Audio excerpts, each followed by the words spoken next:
For our Jester Hat, I've taken 3 260s, inflated all of them, leaving about a 4-inch tail. Grab any one of them, it doesn't matter which one.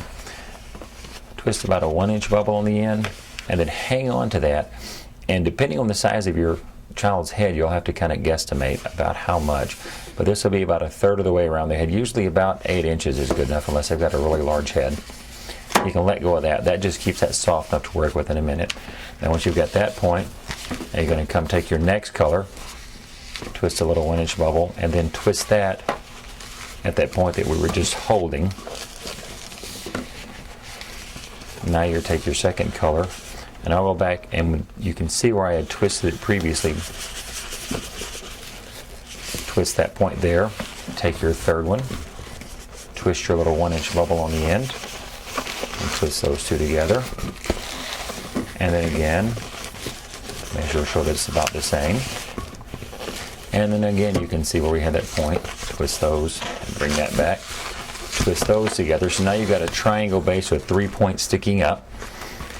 I know you can't see the top, but we'll fix that in a minute.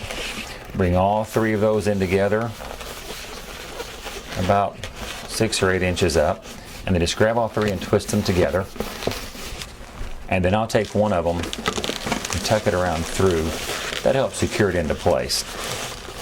Now you'll see that we've got these extra ends on the end. Take and grab it, and if you'll twist a little bubble there towards the end, that'll force the air so that you can hold that and squeeze it out to the end of that. And then do that on all 3 of them.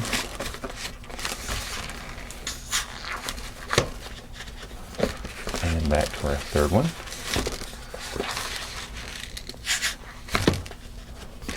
And then give them just a little bit of shape so that they'll sort of flop down. And there's your Jester Hat.